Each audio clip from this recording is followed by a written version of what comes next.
Hi everyone, welcome to our channel Konaseema రుచులు. ఈరోజు మన వీడియోలో కొబ్బరుండలు చూపిస్తున్నానండి. చాలా రుచిగా ఉంటాయి, చాలా సింపుల్గా చేసుకోవచ్చు, చాలా రోజుల వరకు నిల్వ ఉంటాయి. ఇవి బయట కొందామన్నా దొరకట్లేదండి. ఒకప్పుడు ఉండేవి, కానీ ఇంట్లో ఈ విధంగా ఎవరైనా సరే ఈజీగా చేసేసుకోవచ్చు. చాలా బాగా వస్తాయి. కొబ్బరుండలకి పచ్చి కొబ్బరి తురుము నేను 2 పెద్ద కొబ్బరికాయలు తీసుకున్నానండి. 2 కాయలకి చాలా ఉండలు అవుతాయి. కొబ్బరి ముక్కల్ని చిన్నగా కట్ చేసి మిక్సీ జార్లో వేసి మిక్సీ పట్టుకోవాలి ఈ విధంగా.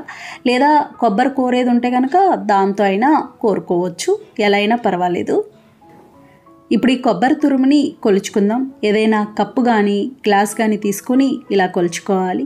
నొక్కు పెట్టకూడదండి, ఎంత పడుతుందో అంతే తీసుకోవాలి. నాకు ఈ కప్పుతో 2 కప్పుల పచ్చి కొబ్బరి తురుము అయింది. ఇదే కప్పుతో బెల్లం తీసుకుంటే కరెక్ట్గా సరిపోతుంది. చూడండి, ఇలా కొలుచుకున్నాం కదా. ఇప్పుడు బెల్లం పాకం చూద్దాము. స్టవ్ ఆన్ చేసి ప్యాన్ పెట్టి 2 కప్పుల పచ్చి కొబ్బరి తురుముకి అదే కప్పుతో కప్పున్నర బెల్లం వేసుకోవాలి. అరకప్పు నీళ్లు పోసుకొని 3 యాలకులు వేసి పాకం రానివ్వాలి. యాలకులు వద్దు అనుకుంటే మానేయచ్చు. అలాగే దీనికి తీగ పాకం, ముదురు పాకం అలాగే ఏమీ అవసరం ఉండదండి. బెల్లం కరిగితే సరిపోతుంది. అలాగే ఒక్కొక్కసారి బెల్లంలో గడ్డి, ఇసుక ఇలాంటివి ఉంటాయి.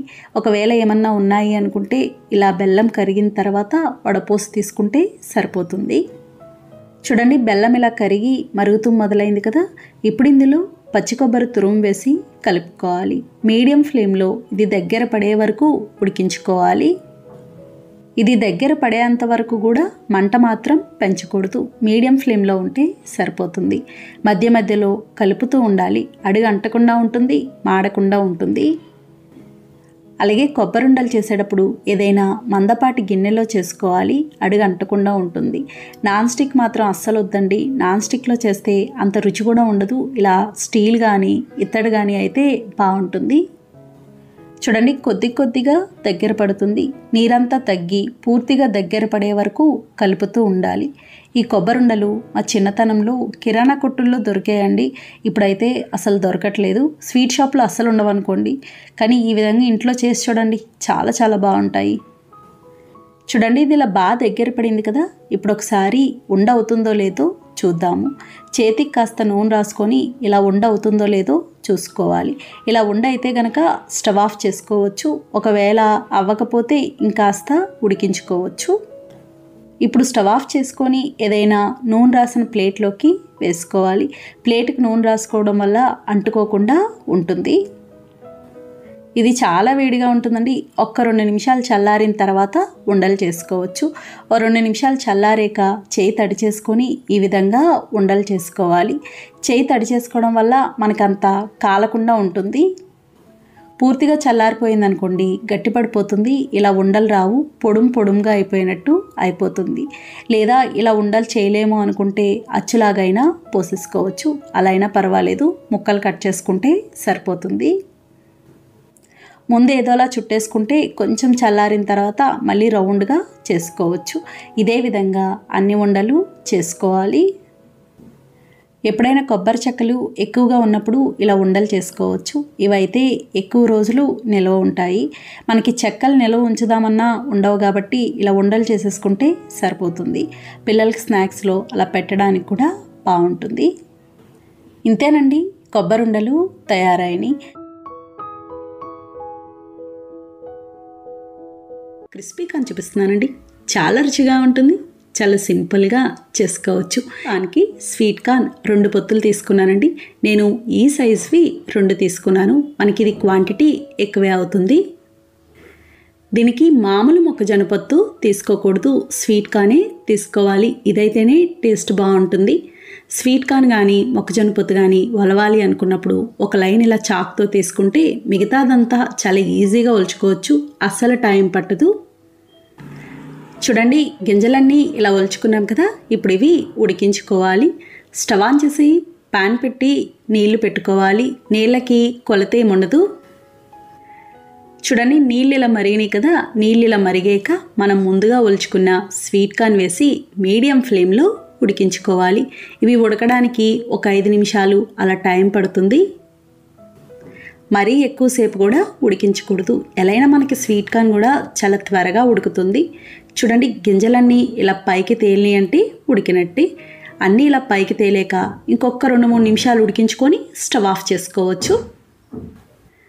చూడండి, ఇలా బాగా ఉడికినాయి కదా, ఈ విధంగా ఉండాలి. అంతగా డౌట్ ఉంటే ఒకటి తిని చూడొచ్చు. ఇప్పుడు ఇవి గిన్నెలోకి తీసుకోవాలి, లేదంటే ఏదైనా చిల్లుల గిన్నెలోకైనా వార్చుకోవచ్చు. ఈ ఉడికించిన గింజలతో చాట్ కూడా చేసుకోవచ్చండి. ఇందులో ఉప్పు, కారం, చాట్ మసాలా, ఉల్లిపాయ ముక్కలు, టమాటో ముక్కలు, క్యారెట్ తురుము, కీరా ముక్కలు, కొత్తిమీర, నిమ్మరసం వేసుకుంటే చాలా బాగుంటుంది. చూడండి, గింజలన్నీ ఇలా గిన్నెలోకి తీసుకున్నాం కదా. ఇప్పుడు ఇందులో 5 స్పూన్ల కార్న్ఫ్లోర్, 2 స్పూన్ల బియ్యపిండి వేసి కలుపుకోవాలి. కార్న్ఫ్లోర్, బియ్యపిండి వేయడం వల్ల చాలా క్రిస్పీగా బాగా వస్తాయి. ఇంకా మైదా కానీ ఏమీ వేయాల్సిన అవసరం ఉండదు. మీరు ఒక స్వీట్ కార్న్ తీసుకున్నారనుకోండి, 2.5 స్పూన్లు కానీ 3 స్పూన్లు కానీ కార్న్ఫ్లోర్ వేసుకొని 1 స్పూన్ బియ్యపిండి వేసుకుంటే సరిపోతుంది. చూడండి, ఇలా కలుపుకున్నాక పొడి పొడిగా ఉంది కదా, అందుకే కొన్ని నీళ్ళు ఇలా చల్లుకొని కలుపుకోవాలి. అంటే నీళ్ళు ఎక్కువ పట్టవు, ఒకేసారి ఎక్కువ వేసుకోకూడదు. ఇంకా పొడి పొడిగా ఉంది కాబట్టి ఇంకొన్ని నీళ్లు పోసి కలిపాను. ఈ విధంగా ఉండాలండి, ఇలా ఉంటే సరిపోతుంది. మరీ ముద్దగా ఉండకూడదు, మరీ పొడి పొడిగా ఉండకూడదు. మనకి పిండి వాటికి పట్టేలా ఉంటే సరిపోతుంది. ఇప్పుడు డీప్ ఫ్రై చేసుకుందాం. డీప్ ఫ్రైకి సరిపడా నూనె పెట్టుకోవాలి. నూనె వేడవ్వాలి. నూనె ఇలా బాగా వేడిగా ఉండాలండి. సరిగ్గా వేడవ్వకుండా వేస్తే నూనె లాగేస్తాయి. ఇలా వేడయ్యాక మీడియం ఫ్లేమ్లో పెట్టి మనం ముందుగా కలుపుకున్న స్వీట్ కార్న్ గింజలు ఇలా చిల్లులు గరిటలోకి తీసుకోవాలి. అంటే ఎక్కువగా ఉన్న పిండి ఏమన్నా ఉంటే కిందకు వచ్చేస్తుంది. ఇప్పుడు ఇది నూనెలో వేసి వేయించుకోవాలి.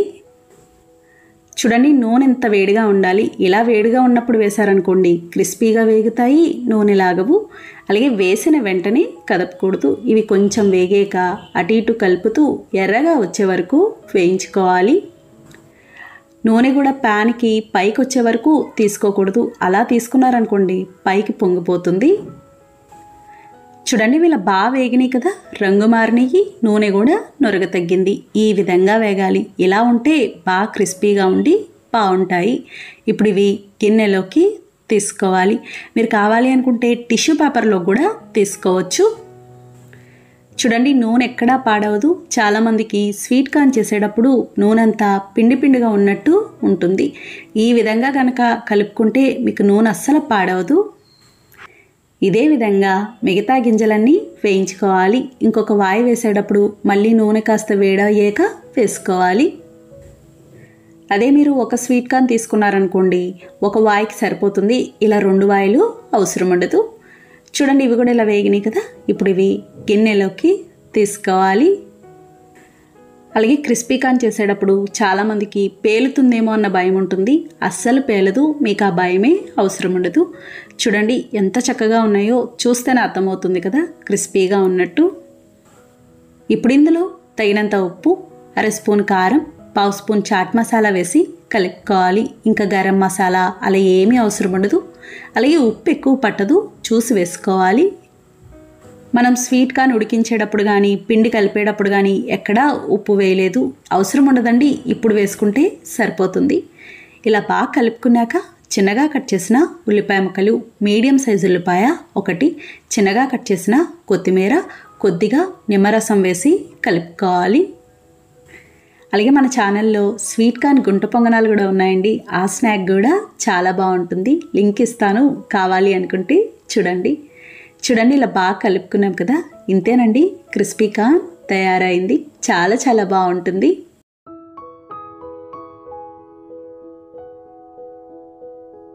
ఇప్పుడు పిండి చూపిస్తున్నానండి. చాలా రుచిగా ఉంటుంది. చాలా సింపుల్గా చేసుకోవచ్చు. బ్రేక్ఫాస్ట్లా తినచ్చు. వారాలప్పుడు నైట్ టిఫిన్స్ తింటాం కదండి, అప్పుడు కూడా ఎక్కువగా తింటూ ఉంటారు. అలాగే ఒక్కొక్కరు ఒక్కొక్కలా పిలుస్తూ ఉంటారు. మేమైతే ఉప్పుడు పిండి అనే అంటాము. ఉప్పుడు పిండికి నేను లలిత బియ్యం రవ్వ తీసుకున్నానండి. మీకు నచ్చినది ఏదైనా తీసుకోవచ్చు. నేనైతే ఇదే వాడతాను, లేదా ఇంట్లో ఆడించుకున్న రవ్వ అయినా వాడుకోవచ్చు. ఏదైనా కూడా బాగుంటుంది. నేను పెద్ద గ్లాస్తో 1 గ్లాస్ బియ్యం రవ్వ తీసుకున్నాను. ఈ గ్లాస్కి చాలా క్వాంటిటీ అవుతుంది. 1 గ్లాస్ బియ్యం రవ్వకి 5 స్పూన్ల పెసరపప్పు వేసుకోవాలి. ఉప్పుడు పిండికి పెసరపప్పు వేయడం వల్ల కమ్మగా ఉండి బాగుంటుంది. అలాగే మేము కాస్త ఎక్కువే వేస్తాము పెసరపప్పు. ఇప్పుడు ఇది బాగా కడుక్కోవాలి. చూడండి, ఇలా బాగా కడుక్కున్నాం కదా. ఇప్పుడు ఉప్పుడు పిండి చూద్దాము. స్టవ్ ఆన్ చేసి కుక్కర్ పెట్టుకోవాలి. కుక్కర్లో చూపిస్తున్నానండి. కుక్కర్లో అయితే చాలా ఈజీగా అయిపోతుంది, పొడి పొడిగా వస్తుంది. నూనె వేడయ్యాక 1 స్పూన్ శనగపప్పు, 1 స్పూన్ మినప్పప్పు, 1/2 స్పూన్ జీలకర్ర, 1/2 స్పూన్ ఆవాలు వేసి ఫ్రై చేసుకోవాలి. చూడండి, పోపు ఇలా వేగింది కదా. ఇలా వేగాక కారానికి సరిపడా పచ్చిమిర్చి ముక్కలు, పచ్చిమిర్చి 4 కాయలు తీసుకున్నాను. ఎండుమిర్చి ముక్కలు, ఎండుమిర్చి 2 కాయలు, కొద్దిగా కరివేపాకు వేసి ఫ్రై చేసుకోవాలి. ఇది మరీ కారంగా ఉండాల్సిన అవసరం ఉండదండి. ఉప్పుడు పిండి కమ్మగానే ఉంటుంది. చూడండి, పోపు ఇలా బాగా వేగింది కదా. ఇలా వేగాక 1 గ్లాస్ బియ్యం రవ్వకి అదే గ్లాస్తో 2 గ్లాసుల నీళ్లు పోసుకోవాలి. కరెక్ట్గా సరిపోతాయి. ఇందులో తగినంత ఉప్పు, అలాగే మనం ముందుగా కడిగి పెట్టుకున్న పెసరపప్పు కూడా వేసి బాగా కలుపుకోవాలి. పెసరపప్పు వేయించాల్సిన అవసరం ఉండదండి. ఇలా ఎసర్లో వేసుకోవాలి. నీళ్లు మరగాలి. చూడండి, నీళ్ళు ఇలా మరిగినాయి కదా. ఇప్పుడు ఒకసారి రుచి చూసుకొని ఉప్పు తక్కువైతే ఉప్పు వేసుకోవచ్చు. ఇప్పుడు బియ్యం రవ్వ వేసి కలుపుకోవాలి.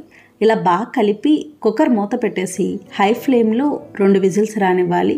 2 విజిల్స్ వస్తే కరెక్ట్గా సరిపోతుంది.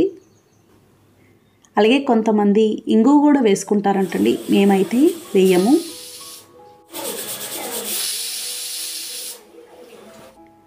ఆవిరిపోయాక మూత తీసి కలుపుకోవాలి.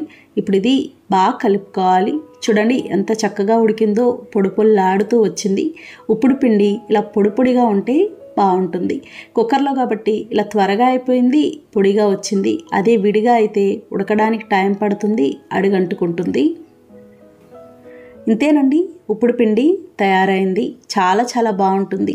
ఇది ఎక్కువగా పండగలప్పుడు ఉపవాసం తర్వాత టిఫిన్స్లా తినడానికి, వారాలప్పుడు టిఫిన్లా తినడానికి, ఉదయం బ్రేక్ఫాస్ట్లా అయినా చేసుకోవచ్చు.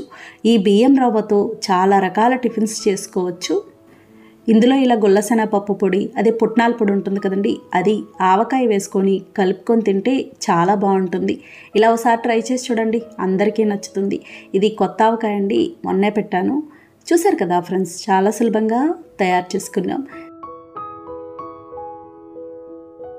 ఈరోజు మన వీడియోలో మునగాకుతో పొడిపప్పు చూపిస్తున్నానండి. చాలా రుచిగా ఉంటుంది. చాలా సింపుల్గా, హడావుడి లేకుండా తక్కువ టైంలో చేసుకోవచ్చు. కమ్మగా బాగుంటుంది. మునగాకు పొడిపప్పుకి చిన్న కప్పుతో 1 కప్పు కందిపప్పు తీసుకున్నాను. మనం ఏ కప్పుతో అయితే కందిపప్పు తీసుకున్నామో అదే కప్పుతో మునగాకు కొలుచుకుంటే కరెక్ట్గా సరిపోతుంది. 1 కప్పు కందిపప్పుకి అదే కప్పుతో 5.5 కప్పుల మునగాకు తీసుకోవాలి. కరెక్ట్గా సరిపోతుంది. ఆకుని నొక్కుపెట్టి తీసుకోవాలి. మామూలుగా మేమైతే ఉజ్జాయింపు వేసేస్తామండి. మీకు తెలియడం కోసం ఇలా కొలత చూపించాను. చూడండి, ఆకంతా ఇలా కొలుచుకున్నాం కదా. ఇప్పుడు కందిపప్పుని కడుక్కోవాలి. ఇలా బాగా కడుక్కున్నాక తగినన్ని నీళ్లు పోసి ఉడికించుకోవాలి. నీళ్ళకి కొలతేం ఉండదండి. నీళ్ళు కూడా కాస్త ఎక్కువే పడతాయి. ఇప్పుడు ఇందులో 1/2 స్పూన్ పసుపు వేసి కలుపుకోవాలి. మీడియం ఫ్లేమ్లో ఉడికించుకోవాలి. చాలా త్వరగా ఉడికిపోతుందండి. అస్సలు టైం పట్టదు, చూసుకుంటూ ఉండాలి. ఇది ముద్ద అవ్వకూడదు, పొడి పొడిగా ఉంటేనే బాగుంటుంది. చూడండి, పప్పు ఇలా ఉడుకుతుంది కదా. నీళ్ళు గనక తక్కువ ఉన్నాయి అనిపిస్తే ఇలా నీళ్లు పోసుకోవచ్చు. ఈ నీళ్లు మనకి కట్టులా ఉపయోగపడుతుందండి. ఈ కట్టు చాలా బాగుంటుంది, కమ్మగా ఉంటుంది. ముఖ్యంగా చిన్నపిల్లలకు పెడితే ఇష్టంగా తింటారు. ఇది ఇలా విడిగానే ఉడికించుకోవాలి, కుక్కర్లో పెట్టకూడదు. చూడండి, పప్పు ఇలా బాగా ఉడికింది కదా. ఈ విధంగా ఉండాలి. మనకి లైట్గా పలుకు ఉంటుంది. ఇలా ఉన్నప్పుడే స్టవ్ ఆఫ్ చేసుకోవాలి. ఏదైనా గిన్నెలోకి వార్చుకోవాలి. మీరు ఇదే విధంగా కందిపప్పుకు బదులుగా శనగపప్పుతో కూడా చేసుకోవచ్చు. అది కూడా చాలా బాగుంటుంది. ఇదే విధంగా ఉడికించి వార్చుకోవాలి. పప్పు ఇలా వార్చుకున్నాక కట్టు వచ్చింది కదండి, అందులో కొంచెం చింతపండు, తగినంత ఉప్పు వేసి కలుపుకోవాలి. మనం కూరకి ఎలా అయినా పోపు పెడతాం కదా, ఆ పోపుని ఇందులో కొంచెం వేసి కలుపుకుంటే సరిపోతుంది. స్టవ్ ఆన్ చేసి ప్యాన్ పెట్టి నూనె వేసుకోవాలి. నూనె కూడా పప్పు నూనె కానీ వేరుశనగ నూనె కానీ అయితే చాలా బాగుంటుంది. నూనె వేడయ్యాక కచ్చాబచ్చాగా దంచిన వెల్లుల్లి రేఖలు, 1/2 స్పూన్ జీలకర్ర, అర స్పూన్ ఆవాలు, ఎండుమిర్చి ముక్కలు, ఎండుమిర్చి 3 కాయలు, పచ్చిమిర్చి ముక్కలు, పచ్చిమిర్చి 5 కాయలు, కొద్దిగా కరివేపాకు వేసి మీడియం ఫ్లేమ్లో వేయించుకోవాలి. చూడండి, పోపు ఇలా వేగింది కదా. ఇలా వేగాక కొంచెం పోపు తీసి మనం ముందుగా తీసుకున్న కట్టులో వేసి కలుపుకోవాలి. దీనికి పచ్చిమిర్చి అవసరం ఉండదండి, ఎండుమిర్చి వేసుకుంటే సరిపోతుంది. ఇంతేనండి, కట్టు తయారైంది. ఇప్పుడు ఇందులో చిన్నగా కట్ చేసిన ఉల్లిపాయ ముక్కలు, చిన్న ఉల్లిపాయ 1 తీసుకున్నాను. ఒకవేళ మీకు ఉల్లిపాయ ఇష్టం లేదు అనుకుంటే మానేయచ్చు, వేస్తే చాలా బాగుంటుంది. అలాగే మనకి ఉల్లిపాయ ఎర్రగా వేగకూడదు, ఇలా లైట్గా వేగితే సరిపోతుంది. ఇలా వేగాక మనం ముందుగా మునగాకును కొలుచుకున్నాం కదండి, అది బాగా కడిగి వేసుకోవాలి. ఇలా బాగా కలిపి మీడియం ఫ్లేమ్లో మూత పెట్టేసి పచ్చివాసన పోయే వరకు 1-2-3 నిమిషాల పాటు మగ్గించుకోవాలి. ఏం వంట చేయాలో తోచినప్పుడు కానీ, ఆకుకూరలు కానీ, కూరగాయలు కానీ లేనప్పుడు ఇలా పొడిపప్పు చేసుకొని మజ్జిగ చారు చేసుకున్నారంటే చాలా బాగుంటుంది. చూడండి, ఆకు ఇలా బాగా మగ్గింది కదా. ఇది 1-2-3 నిమిషాలు మగ్గాక కొద్దిగా నీళ్లు పోసుకోవాలి. నీళ్ళు ఎక్కువ పట్టవు. ఇలా నీళ్లు పోసుకొని బాగా కలిపి మళ్ళీ మూత పెట్టేసి ఉడికించుకోవాలి. మా గోదావరి జిల్లాలో ఆషాఢం ఆదివారం రోజు మునగాకుతో చేసిన పొడిపప్పు కానీ, తెలగపిండి కానీ ఖచ్చితంగా తింటారు. చూడండి, ఇది ఇలా బాగా మగ్గింది కదా. ఈ విధంగా ఉండాలి. ఇలా మగ్గితే సరిపోతుంది. లైట్గా మెత్తబడినట్టు ఉంటుంది. ఇప్పుడు ఇందులో మనం ముందుగా ఉడికించుకున్న పప్పు, తగినంత ఉప్పు వేసి కలుపుకోవాలి. ఇలా బాగా కలిపి మీడియం ఫ్లేమ్లో 1-2 నిమిషాలు మగ్గించుకుంటే సరిపోతుంది. అలాగే నేను ఇంకా కారం వేయట్లేదండి. మీకు ఒకవేళ కారం కావాలి అంటే కూడా వేసుకోవచ్చు. 2 నిమిషాల తర్వాత ఈ విధంగా ఉంటుంది. చూడండి, చక్కగా పొడిపొల్లాడుతూ ఎంత బాగుందో. ఇప్పుడు స్టవ్ ఆఫ్ చేసుకోవాలి. ఇంతేనండి, మునగాకు పొడిపప్పు తయారైంది. చాలా చాలా బాగుంటుంది, కమ్మగా ఉంటుంది. చక్కగా లంచ్ బాక్స్లో అలా పెట్టడానికి కూడా బాగుంటుంది, తేలిగ్గా అయిపోతుంది. ఈ కట్టు కూడా చూడండి ఎంత బాగుందో. చూసారు కదా ఫ్రెండ్స్, చాలా సులభంగా తయారు చేసుకున్నాం. నచ్చిందండి వీడియో? మీకు నచ్చితే లైక్ చేయండి, షేర్ చేయండి, కామెంట్ చేయండి. Thank you for watching.